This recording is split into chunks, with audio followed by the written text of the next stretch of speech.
The Dhammapada, written by Narada Thera, Pali text and translation, with stories in brief and notes. This is a very old book. I've had it since 1993. You can see here it's quite worn, and it's been stored in many places, and been carried in many situations. I've carried it all over the world and read it a few times. It's pretty creaky. We're going to read through each of the sections. The first one here being the Twin Verses, or the Yamaka Vagga. The Yamaka Vagga, each of these verses have to do with the opposites of each other. And it's very useful to have this as a contemplation. As with any beginning of a Buddhist text or reading of a sutra or teaching, we begin with Tisarana. Namo tassa bhagavato arahato sama sambuddhassa. Homage to him, the exalted one, the worthy one, the fully enlightened one. Evil begets evil. Mind is the forerunner of all evil states. The mind is chief. Mind-made are they. If one speaks or acts with a wicked mind, because of that, suffering follows one, even as the wheel follows the hoof of the draft ox.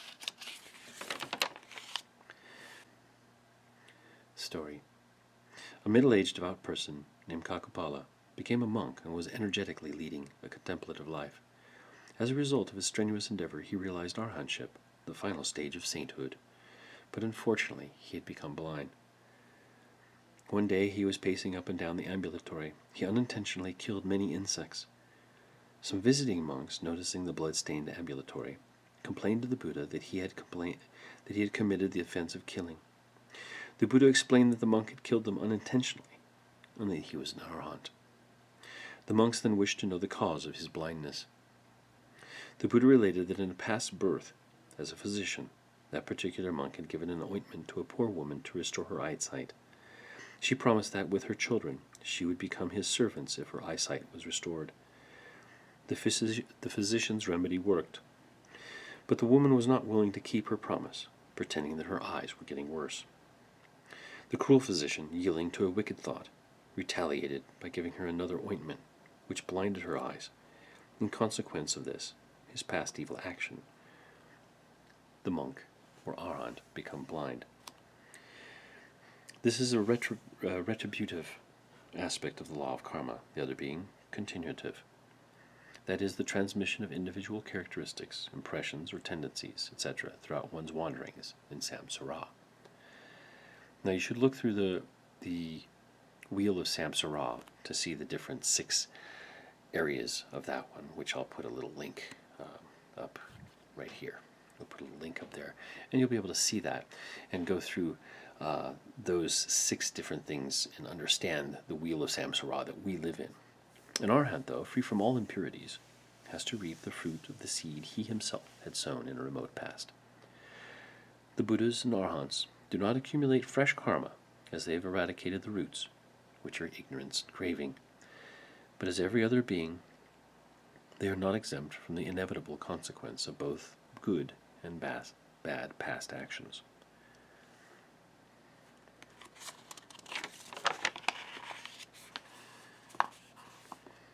Good begets good.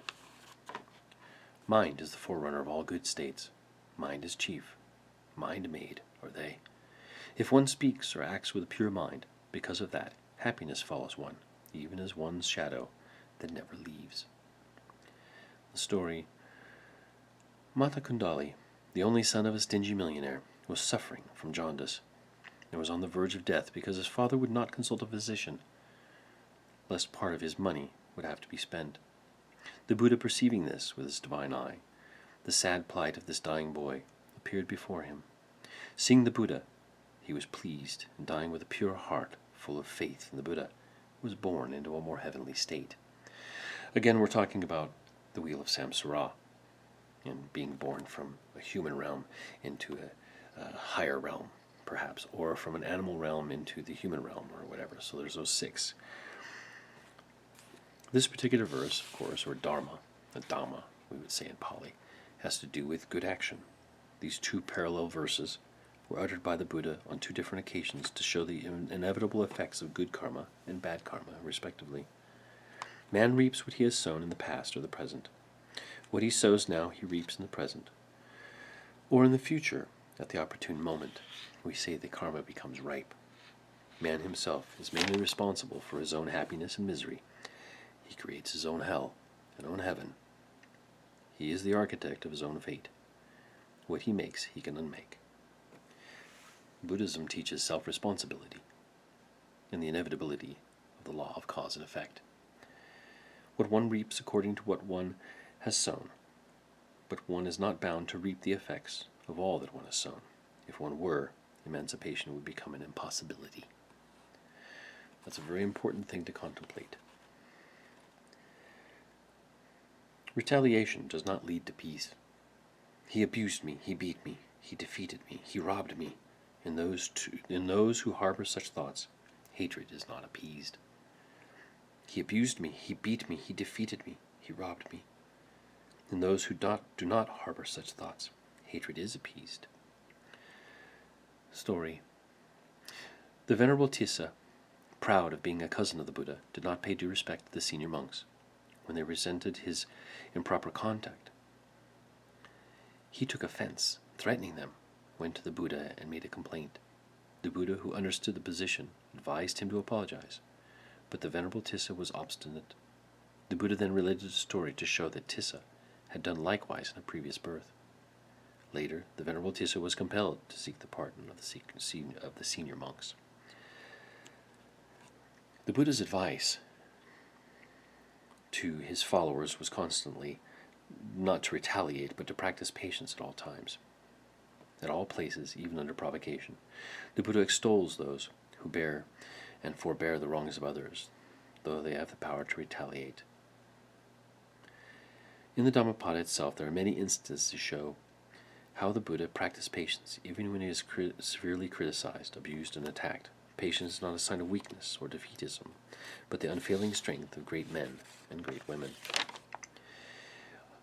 When I was in Sri Lanka, after the tsunami of 2005, there were some monks that had been attacked earlier and with machetes and sent from an area. Many were killed, some were maimed.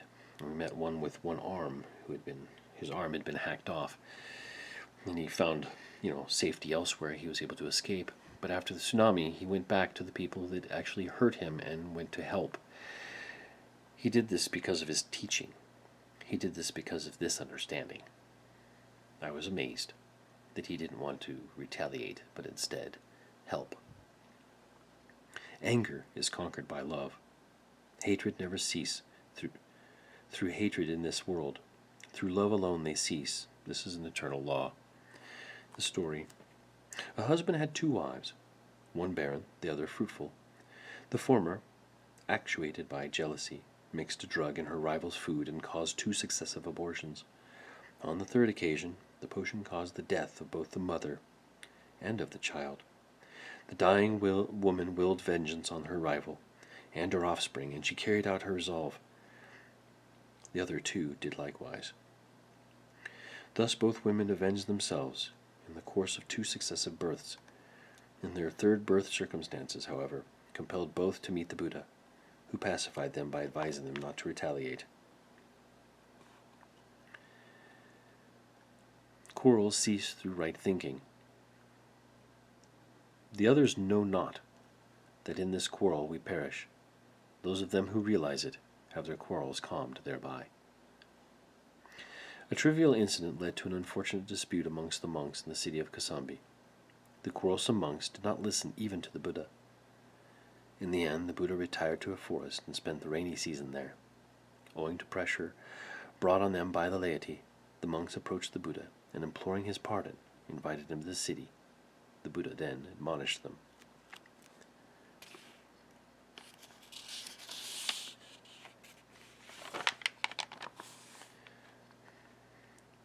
Weak succumb to temptation, but not to the strong. Whoever lives contemplating pleasant things, with senses unrestrained, in food, immorality. Wow. The weak succumb to temptation, but not the strong. Whoever lives contemplating pleasant things, with senses unrestrained, in food immoderate, indolent, inactive, him verily Mara overthrows as the wind overthrows a weak tree.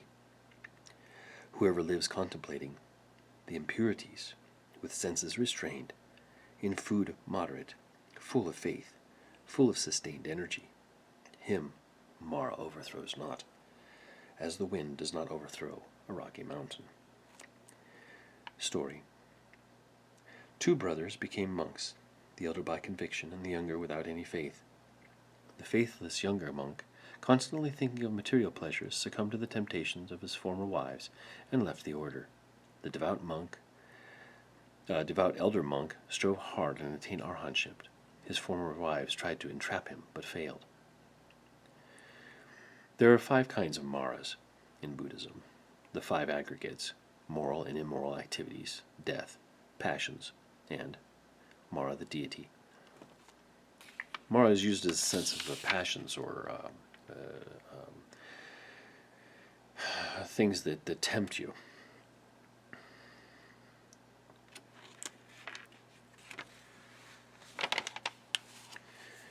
The pure are worthy of the yellow robe, but not the impure. Whoever unstainless, without self-control and truthfulness, should don the yellow robe is not worthy of it. He who is purged of all stain, is well established in morals, and endowed with self-control and truthfulness, is indeed worthy of the yellow robe. Story. On a majority vote, the people presented a costly robe to the Venerable Devadatta. Devadatta is the brother of the Buddha. In preference to the Venerable Sariputra, the first chief disciple of the Buddha, some devout followers, seeing him wearing it, remarked that he was not worthy of it. Buddha pointed out that in a previous birth, too, he had done likewise, and explained who was worthy of wearing the emblem of the saintly disciples. They talk about kasava, stains of passion, means a dyed robe, like a kasa, right? The outward symbol of the renunciate. Robes of monks are dyed to make them valueless. Here a play on words. External mark of the holy life is of no consequence without internal purity. On another occasion, the Buddha remarked that a pure person is indeed an ideal recluse, or bhikkhu, irrespective of his external apparel. Most people wore white, and these were stained or dyed yellow, as in dingy. That was the look of the mendicant. Right perception leads to the realization of truth. In the unessential, they imagine the essential. In the essential, they see the unessential. They who entertain such wrong thoughts never realize the essence. What is essentially they regard as essential. What is unessential they regard as unessential. They who entertain such right thoughts realize the essence. Story. Venerable Sariputra and Moggallana mentioned to the Buddha that they could not persuade their former teacher to see the Buddha and hear his Dhamma, as he was attached to his followers. The Buddha then explained the difference between those who think rightly and those who think wrongly, and inevitably results of such thinking.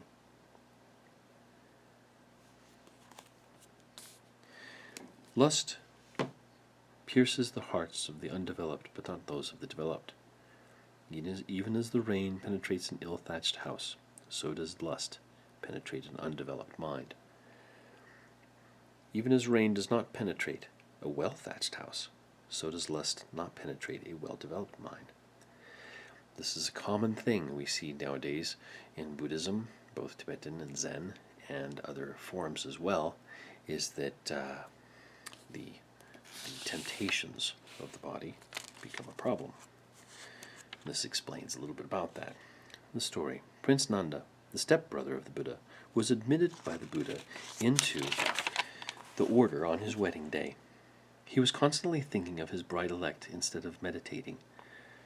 The Buddha employed an effective means whereby the Venerable Nanda renounced his former lustful thoughts and attained arhatship. The Buddha compared his former state of mind to an ill-thatched house, and his changed pure mental state to a well-thatched house. When you train this way, one of the things that they can do is train on the impermanence of the body. And they would do that at a burial ground, perhaps, or to see an elder person and know that these things all fall apart and are not permanent. Evildoers suffer here and hereafter. Here he grieves, hereafter he grieves. In both states the evildoer grieves. He grieves, he is afflicted, perceiving the impurity of his own deeds. Story. A pork butcher named Kunda, who lived by killing pigs throughout his lifetime, was subject to much suffering in his last days. Before dying, he rolled on the floor, actually squealing like a pig. After death, he was born in a woeful state. Repenting over his evil deeds, he suffered mentally. Experiencing the effect of his evil deeds, he understood. Now, in traditional concepts, he would have been born again as a pig and have to have been slaughtered to understand what the pain and suffering was to be slaughtered. And he would do this a number of times. There are stories of a man who was a goat, who had he was slaughtering goats, and one of the goats began to laugh as right before he was being slaughtered, and he asked the goat, "Why are you laughing?" He says, "Because this is my last incarnation as a goat. I was once just like you, a butcher, and I would slit the throats of the goats and bleed them out and butcher them. And because of that, as a sin of causing the killing and suffering, I had to endure 500 lifetimes as a goat. And this is my last one. I have worked out my karma, and I will come back as a human, and I can do better next time. Happy are the well-doers here and hereafter.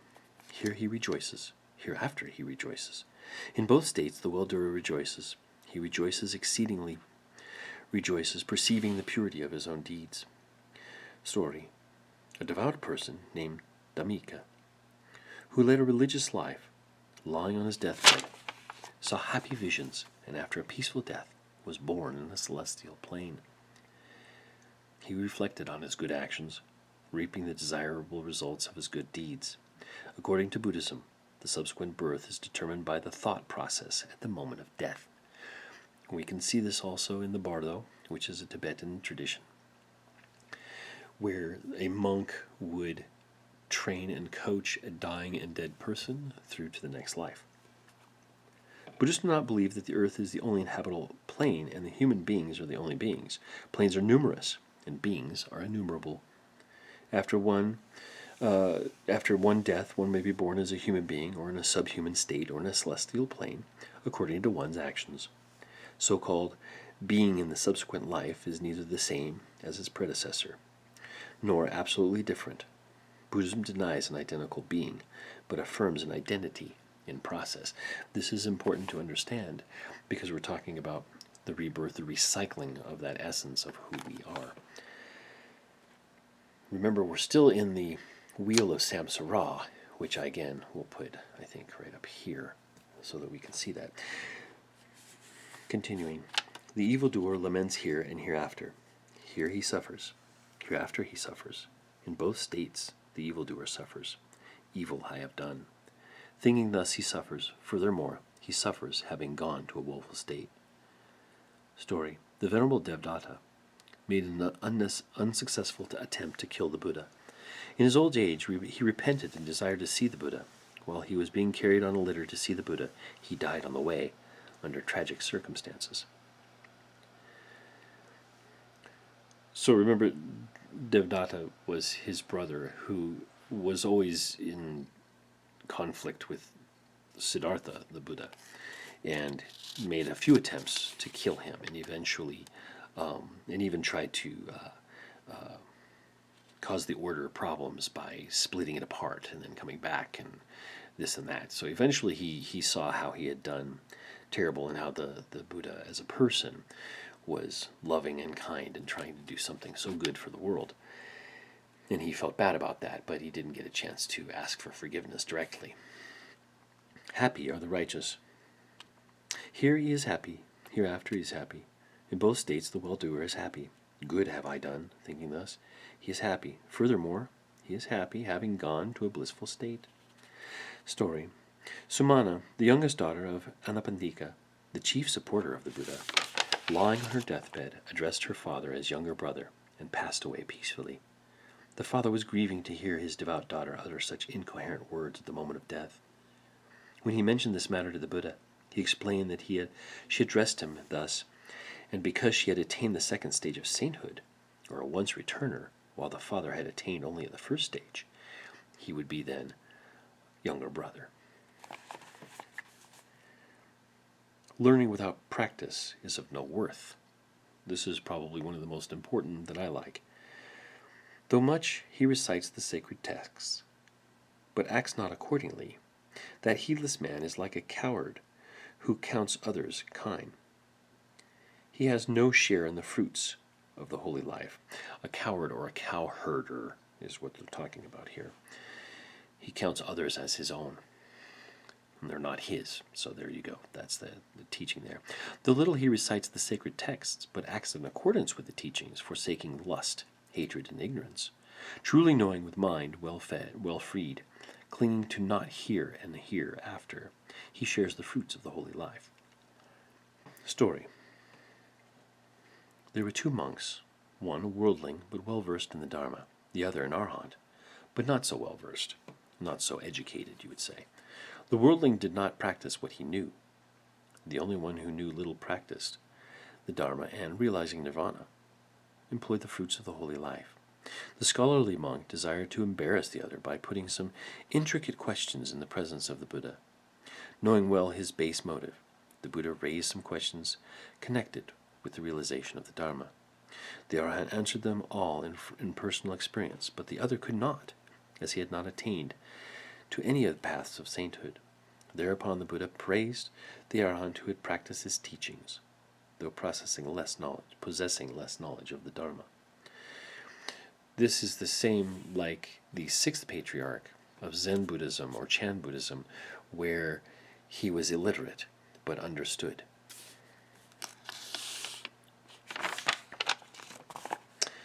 And that ends the Yamaka Vagga, the Twin Verses. Thank you for watching. This is Reverend Sean over the Center Path. Don't forget to subscribe down at the bottom, and leave us a like and a comment if you'd like to hear any more on these. I'll be reading the entire Dhammapada, and you can listen to it at your leisure and come back to it. Don't forget to look at the playlist. We also have the two-page cheat sheet on there as well. Some of the stuff is referenced in here. This is a good way to kind of get this idea into your head. That way you can kind of listen to the Dharma, and that's a good thing, because maybe some of it will stick. May you guys be well. May you take care. May you be happy.